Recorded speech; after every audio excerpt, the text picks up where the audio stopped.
Hey, I look like a slice of mushroom. What's up? It's the Culture Detective here, investigating your favorite animes, and today I'm going to be doing an anime review on Junji Ito Collection, or Ito Junji Collection.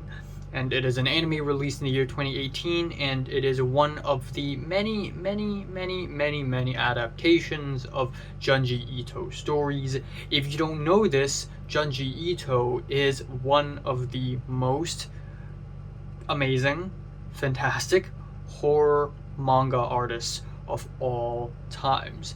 In fact, he is one of the most successful and well known as well. I mean, his manga series Uzumaki and Tomie are both amazing, and I own both of them in manga, which I do not have on my hands right now because they're in America and I'm not.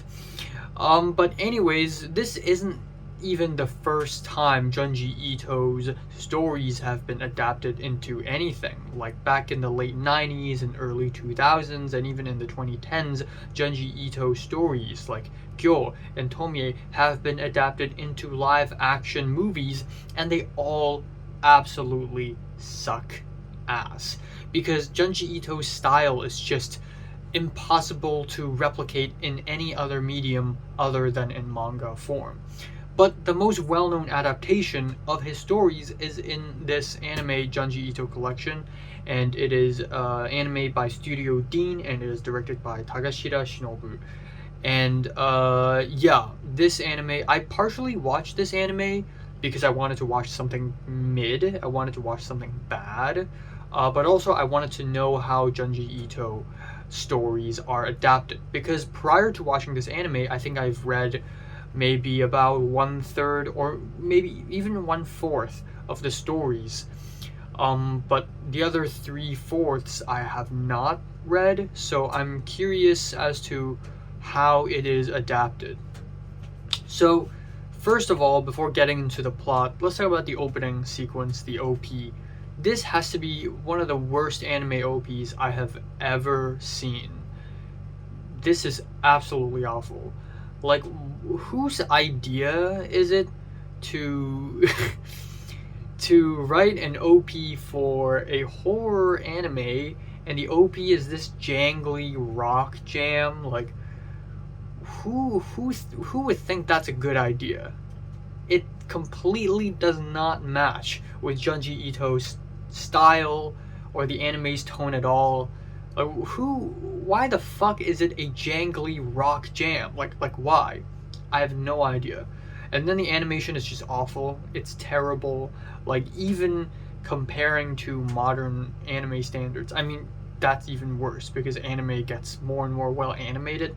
But I guess compared to the manga, this animation is awful. In the manga, there's so many faces, so many scary images, and in the anime, it just looks really simple.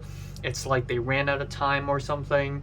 But the animation itself, the movements they're awful. There are so many shots in this anime that's literally just an image, just a still image, just a freaking JPEG. And then it gets worse and worse progressively. I guess the more they animate the series, the more they run out of budget, or the more they run out of time, so the animators start rushing. So there are so many moments in this anime where two characters could be walking side by side, and because we're looking at them in a 3/4 view, and one eyeball would be larger and one would be smaller, and it's not supposed to be like that. That's not the scary part. And then sometimes a character would be talking and the other would be just complete, like a JPEG, like a still image.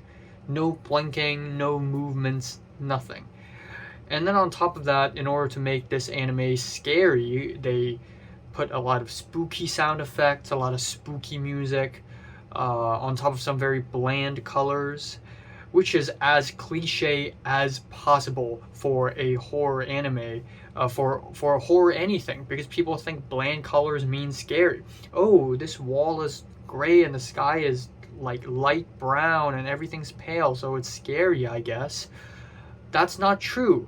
Just because you're trying to make something scary doesn't mean you need to take the colors away. It doesn't. That's not how it works. It's so stupid. Like, if I would direct this anime, first of all, it would be in black and white, because that would only, having color would only mess with Junji Ito's style in the first place. I think Junji Ito's style really, really requires black and white, at least in animated form. In live action, then it's better in color, I guess. In some cases, depends on how you execute it. I would probably put it in 4:3 aspect ratio, and most importantly, I would remove all the camera movements where, you know, sometimes when nothing's happening, when it is an insert shot or whatever, and the camera would slowly pan from left to right, or slowly from down to up, or something like that. And these are fake camera movements that you can do in post, because you don't want to lose the attention span of the viewers. But the thing is, this does not match with Junji Ito's very eerie, silent style at all. So animation wise, this thing is awful, and it only gets worse and worse. Now we have the episodes themselves. Episode 1, and again, somewhere down the line, we have the Soichi episodes. Soichi is one of the most, I guess, well-known recurring characters in Junji Ito stories, because he is a brat. He is a boy who has needles, pins, nails in his mouth, and he just goes around pranking people, but the pranks always get himself back.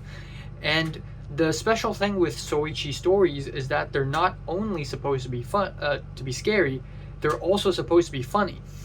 And I think the anime does understand that it's also supposed to be funny, like the spooky sound effects and the spooky music. Maybe they're used in order to be spooky, but because they're so cliche and dumb, that somehow instead became like a campy, satirical spooky, and that sort of worked in Soichi's favor. So those episodes are actually not that terrible. And in fact, I think episodes 3 and 4 are pretty much the best episodes in this anime. I think the pacing is the best. A lot of these sessions, right? So this isn't one continuous story. Every single episode has 2 short stories in it. So given that this thing is 12 episodes, it's 24 stories plus 2 OVAs, so it's actually 26. Now, all of these are adapted extremely faithfully, like pretty much panel by panel adaptation, which is also another reason why this adaptation is so goddamn lifeless. It's like there's no direction. There is no creative freedom being used at all, because it's literally panel by panel adaptation. But it sort of worked in this anime's favor on episodes 3 and 4, especially with the Lovesick Dead. I completely have not even heard of the story until I saw the anime, and I thought the premise is really interesting. It's sort of about the tendency for teenagers to get hung up over love problems and romantic issues, and their need for answers. It's also about guilt, and the pacing is pretty well done. I also really like Shiver, where it's about a girl who has an illness where holes just start appearing in her body because of a cursed crystal jade, and that's disgusting because I am afraid of holes. Like, if you show me a lotus root, I'm gonna freak out. So this is actually gross as hell. But then you also get Slug Girl, which I think is just one of the worst adapted chapters in this anime, I guess, because originally the short manga for Slug Girl, the chapter, is way longer, but they squashed that into about 8 minutes long. They removed a couple of scenes and sort of ruined the momentum. Like, originally when the girl had the tongue that is a slug, originally she's gonna hide it. And then it isn't only until a little later when she reveals. But in this version of Slug Girl, she immediately reveals it. And then another moment where her dad makes her, like, put salt on her tongue, but it didn't really work. She spits it out, and then she makes her do the salt bath. But in here, she immediately does the salt bath. Oshikiri is another example of bad animation. In the manga itself, the stone bricks are horrifying. You have to be a freaking master if you're able to make even stone bricks look horrifying. In the anime, it's boring and bland as hell. The stone bricks just look like normal stone bricks. Gentle Goodbye. I'm not gonna say the anime is bad. I'm just gonna say this is one of the weaker Junji Ito stories. I think this is basically his cover of The Sixth Sense. There isn't really anything all that refreshing about it. Meanwhile, we have Town of No Roads, which I think is one of the highlights of the entire anime story-wise. I think it's fantastic because this is basically Junji Ito's comments on the violation of privacy, and this chapter takes a more unconventional approach because it starts off about something and then it's about something else, and it sort of drifts around. It doesn't really have much of a logic. The whole chapter feels like a dream sequence, and that I actually really like.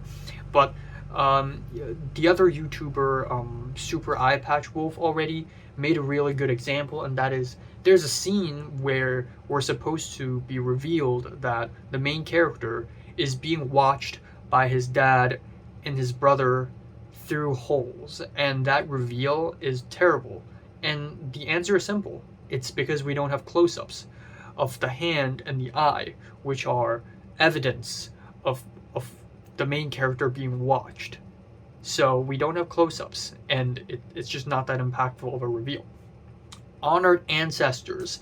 I really like this one. I think the animation is hilariously bad. It's awful. It's actually terrible. It gets worse and worse from here on out. But I think the story is really great because it's really simple. I'm the kind of writer who struggles with short stories. Like, I can't write anything short at all. Like, whenever I write stories, it turns into a 3-hour epic for some reason. But Honored Ancestors is a really simple story, really simple premise, absolutely freaking disgusting. And it's just the scene where she trips over a chain of scalps, and the guy was like, "Oh, you just tripped over my ancestor's scalps," is whack, and it's gross as fuck, and I love it. Painter is the first time Tomie has appeared in this anime, which is hype as hell because Tomie is how I found out about Junji Ito in the first place, and Tomie was also the first manga I've ever owned in of my own will anyways. I've owned Doraemon before, but that doesn't count. Yeah, this is just like an okay adaptation. It's not that terrible. It's just the anime just doesn't quite capture how Tomie really feels.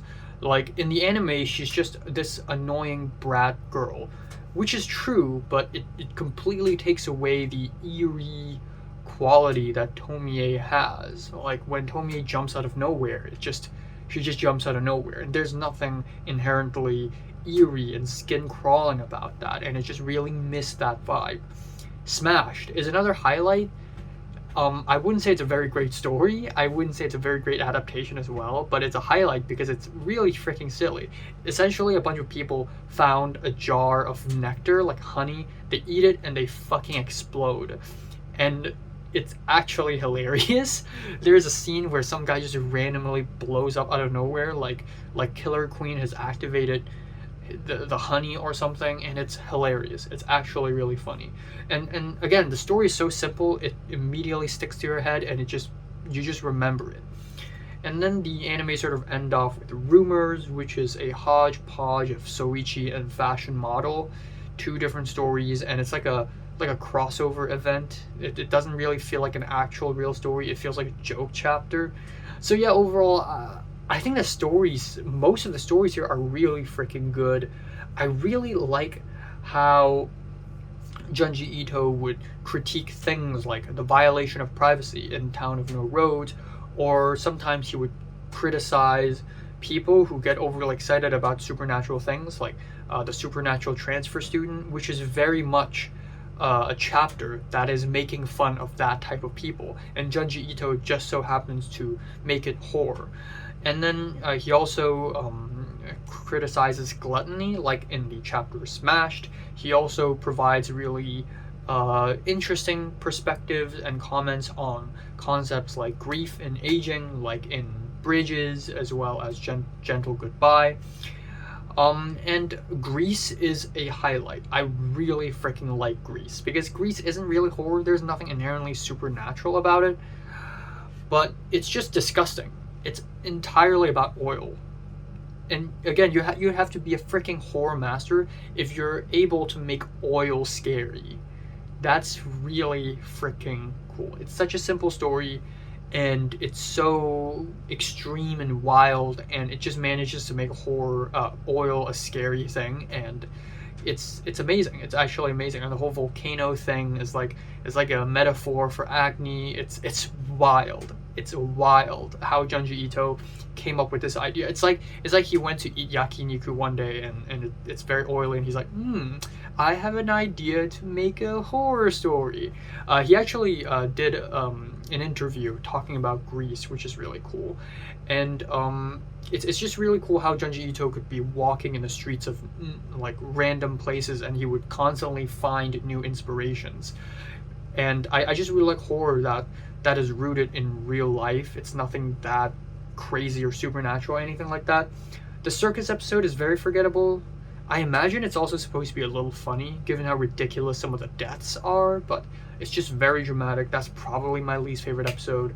The Helldoll funeral is like 3 minutes long, so it's extremely forgettable. Even though in the manga it's absolutely fucking disgusting. And then after all that, we even have the 2 Tomie OVAs, which is great. I really like Tomie, but the 2 OVAs doesn't really quite capture Tomie's eerie quality or anything. It just feels like leftovers. And again, the OPs are bad, the EDs are bad, and the stories are mostly great. The adaptation is awful, but the anime in general is not as bad as I thought it would be. I enjoyed it mostly because of the story, and didn't enjoy it mostly because of the way it's adapted. So it's sort of in the middle, so I'm giving the new, or not so new, Junji Ito collection a decent 5 out of 10. So if you watched the new Junji Ito collection, comments below, let me know, subscribe if you want more. Thanks for watching.